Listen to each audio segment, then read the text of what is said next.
ఆచి chicken masala. Krishna Godavari basin లో వెలికి తీస్తున్న గ్యాస్ చమురులో 50% ఆంధ్రప్రదేశ్ కు ఇవ్వాలనే డిమాండ్ తో మన గ్యాస్ మన హక్కు ఉద్యమం మరోసారి తెరపైకి వచ్చింది.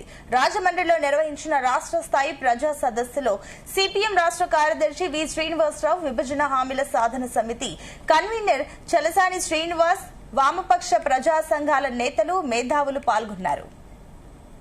గల్ఫ్ యుద్దం కారణంగా సిలిండర్ల కోసం అవస్థల నేపథ్యంలో ఆంధ్రప్రదేశ్ రాష్ట్రం తన తీర ప్రాంతంలోని కృష్ణా గోదావరి బేసిన్ నుంచి 50% గ్యాస్ హక్కులు సాధించుకోవాలని స్పష్టం చేశారు.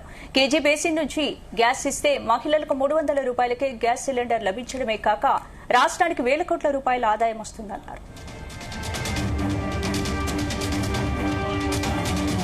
అన్నీ ఉన్నాయి, అల్లున్నట్లు శని అన్నట్టుగా మన రాష్ట్రంలో పుష్కలంగా పెట్రోలియం గ్యాస్ ఉత్పత్తి జరుగుతున్నా ఈ కేజీ బేసిన్ లో కృష్ణా గోదావరి బేసిన్ లోని గ్యాస్ పెట్రోల్ అంతా కూడా అంబానీ రిలయన్స్ కంపెనీలు పరం చేసిన ఫలితంగా ఈ రోజు యుద్దంలో తీవ్రమైన కొరతని ఎదుర్కొంటూ మన రాష్ట్రం అవస్థల పాలవుతుంది. ఇళ్లకి గ్యాస్ రావట్లేదు.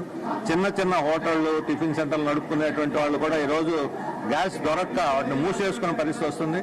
ఒక చిన్న హోటల్ మూతపడితే దానివల్ల 10 మంది నిరుద్యోగం అవుతున్న వీధిలో పడుతున్న పరిస్థితి మనం చూస్తున్నాము. ఇలాంటి స్థితిలో గతంలో 2006లో రిలయన్స్ కేటాయించినప్పుడే పార్లమెంటరీ స్టాండింగ్ కమిటీ 12వ ఆర్థిక సంఘం కూడా ఈ మొత్తం గ్యాస్ లో కేజీ బేసిన్ D6 లోని గ్యాస్ లో సగం మన రాష్ట్రానికి ఇవ్వాలని చెప్పి ఆ రోజు సిఫార్సు చేశారు.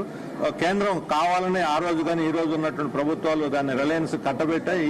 మనకు ఈ రోజు ఒక కేజీ కూడా గ్యాస్ లేని పరిస్థితి ఉంది.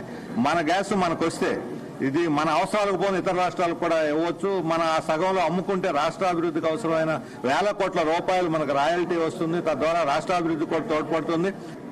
మొత్తం దుర్మార్గంగా అంటే ఇక్కడ పొట్ట కొట్టి గుజరాత్కిను ఉత్తరప్రదేశ్కి మోడీ గారు అంటే కంపెనీ ఇద్దరికి సంబంధించిన రాష్ట్రాలకి దొబ్బుకుపోవటం అనేది అడ్డంగా దొబ్బుకుపోవటం కనిపిస్తున్నాం. ఆ రోజు 2004 నుంచి ఏదైతే ఉద్యమం ఆ రోజు మేము చేశామో, తర్వాత రాష్ట్ర బైఫర్కేషన్ వల్ల ఇబ్బంది జరిగి ఉండొచ్చు.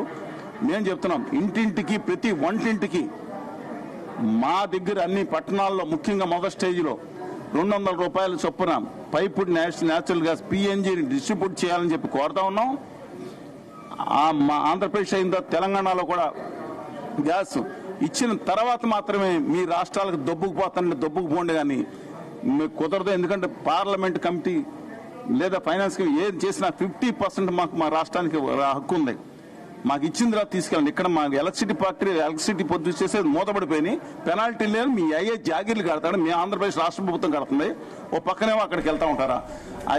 హైదరాబాద్ లేదా వరంగల్ లేదా అనంతపురం, కర్నూలు, నెల్లూరు, విశాఖపట్నం, శ్రీకాకుళం లేవు. కానీ మీరు తీసుకెళ్లి 25 లక్షల ఇళ్లకి